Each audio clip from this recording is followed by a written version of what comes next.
Welcome to today's Seidokan Saturday. Seidokan Yakusoku number 9, Kuban. Hey, the kata version. Now again, this one on 7 we went to the outside, on 8 we went to the inside, on 9 we're going to go back out to the outside of the punch. So when I get to the corollaries and the extensions and stuff, it would be anything that's coming with a backhand strike or that's swiped forward and returned, that sort of a notion. We'll get to that. Basic kata version. Hey, I sidestep to my shikodachi, and again, just like the other one, I could do a straight push when his arm is just a straight punch, but I'm going to do a sweeping across this way, as if I were going to do a knife hand block, but I stop here. From here, we're doing Seisan kata at the end of the first trip down. We're pulling, hitting with the knee to the rib, armpit, or even face. We could even come through and hit to the thigh, but if I've pulled him forward, I like going to the rib personally. Step through, I want his armpit tight to my hip. So if I pull his arm now, the armpit creates a gap here. I want to not create that gap. What I do for this, and it's part of the way I learned it as the kata version, is I bring my hand across at his face. That allows me to push back, which as we turn in Seisan, we do this double backward strike. So I'm pulling this hand and pushing his face back. I feel his elbow, and it's important to have the hand turned in such a position that I get the point of his elbow right below my navel. Pushing back, taking away no gap here. Pulling back here, I squat. Now the pressure is created by my two thighs pushing up against the shoulder and wrist while my fat belly pushes down against his elbow, creating an arm bar. Okay, again, a little bit smoother. Hey, 1, 2, 3, 4. And we hit the tap right away. Finding, it's often difficult, which is why we do the kata version first, for students to find the angle of the wrist that gets the point of the elbow, and they have a hard time getting the gap filled. So a couple of things we can do to help with that.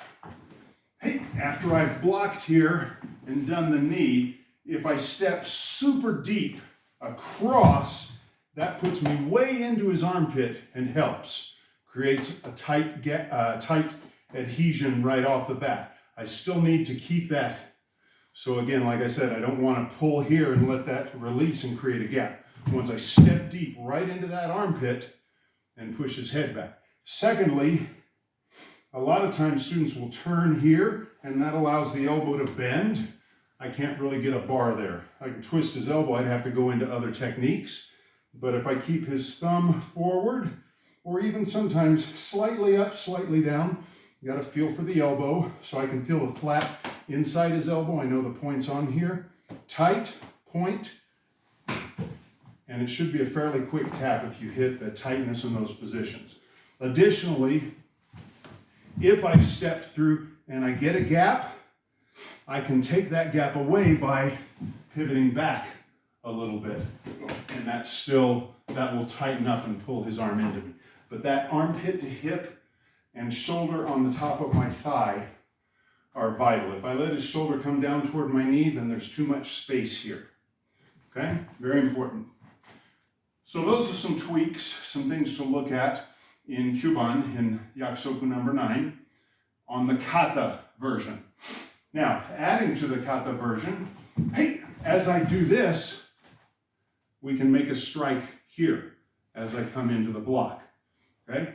We can, before I step through, I can hit the knee. I don't really want to do that because that kind of takes him out of position, but if I glance it as I pull and step, I can create a little bit of imbalance. We can just give a little knock, those kind of additional things. As I'm pulling here and stepping through, when I do this, right now I'm just doing this to keep pressure, but from here to here, I can push him back. We can even, right, we always have these things to keep him tight, and that puts him, so we can always do face strikes, other little additional strikes as we go in. We can also, from here, as I'm pulling, I can come with the back knee. If I do that, it takes me 2 steps to get in, but I get a lot more power out of my knee.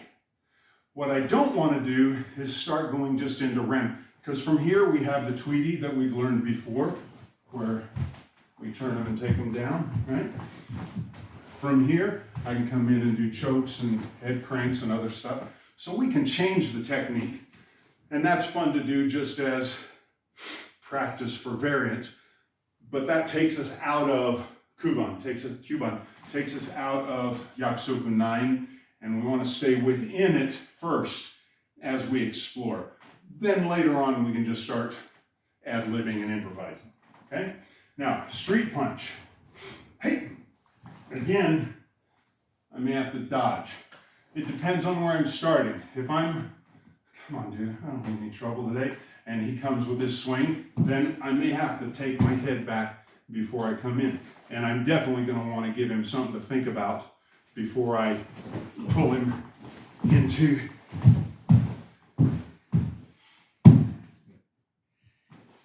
my knee. So when he does a street punch, the pull also makes that foot move forward for me. This one, okay? It was behind him, but when I pull, it brings him right into my knee. So that's an important consideration on the public act of violence. The rest of the technique's the same from there at this point. So add-ons from the street punch. As I evade, pull, step in and strike, I may go ahead and break his arm, but from here, an easy thing to do is simply come under the face, take him back. And now I still have this Tweety, lock in, etc.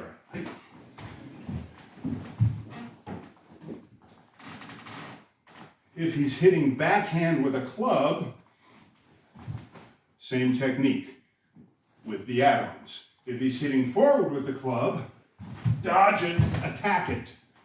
Same techniques. Now with the club, after I break,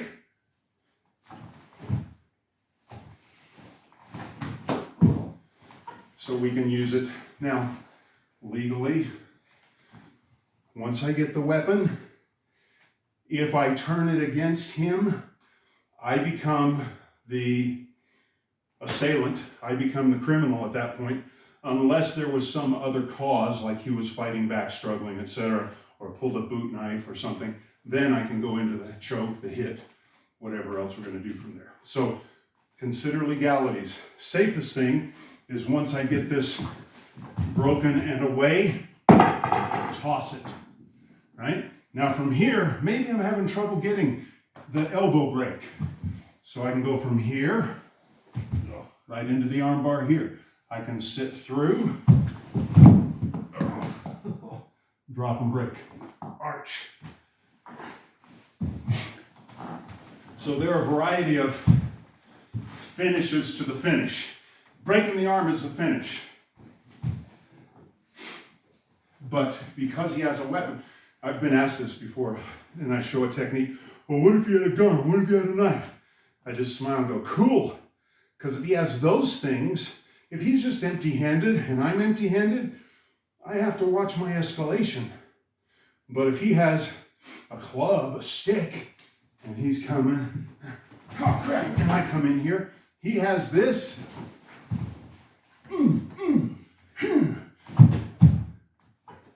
That's always fun to do. I don't have the same limitations to my technique that I would have if he didn't have this. Now again, I have him here. He goes to try and hit me or bat me with another weapon, right? Obviously, I can start working other techniques at that point. I love this. Okay, so same thing now. I always give this caveat. A knife. Not everybody fights as a skilled knife fighter. If he's come right out of prison, he's got a shank. It's going to be the shank move. If he's taken Filipino arts, his knife skills are going to be very advanced, and my best bet is to run or find myself my own weapon, my belt, my shoe, or something. It's always a crapshoot teaching knife defense, because it's better to have something than nothing, but you don't want the something that you have to get you killed. So again, if he's swiping the knife, now he can take wide swings. That makes my job easy. If he's taking shortcuts here, now I got to distract him first before I come and get a hold, okay? But in either case, I want to try and catch him on the backstroke. Okay? And then again, all of the same, whoops, all the same stuff with the knife. So controlling, if this guy has a knife, that is priority one, but I can't let it distract me from the other stuff that I could do. Because even if I don't get the knife, let's say he pokes it right in here, oh, I'm already cut. What am I going to do, freeze, do nothing? No, I'm going to go to town, right? I'm going to still try and come in and get something going. But I want to control that, okay? If he's in here already, maybe pulling it out is not the smartest thing. So just hit him, get his hand off. Forget about the knife and start killing him or defending yourself against him. Yeah, I hope that makes some sense. If I get cut, I want to get cut on the back and outside, not on the insides. If I get cut, I want it to be superficial and not arterial. So when you work this as a knife, just bear in mind, reality is a whole lot different than dojo, but something's better than nothing. There's a famous line in the second Jack Reacher Tom Cruise movie where the girl's showing him a self-defense move she learned, and he says, if you ever have to use that, you're already dead. Then, of course, at the end of the movie, the villain gets the girl, and Cruise looks at her and says, you're already dead, which is her cue to at least do something. And the technique works. It's beautiful cinema. Nice Hollywood ending. Okay, so any sideward swinging, any backhand stroke, get the elbow in the correct position, either knee or repeated knees, tight, control. Then again, I could, after I break his arm, I could sit here and hammer this all day. Kick the groin, hammer. I can come from here. I'm going to take my foot straight back, push forward. Oh, there's a good takedown for you. And again, we have a lot of control over him at this point. So play with your endings. Do you like hitting? Stand here, hit, kick, elbow. You like throwing? We got the Tweety moves. We got the sweep and takedowns. So there are a variety of options to play with. Hey. Arigatou gozaimasu. Seidokan Yakusoku Kuban, number 9. Extensions, possibilities, cautions, practice. Thanks for joining. Like, share, subscribe. But most importantly, as always, until next week, let's keep practicing.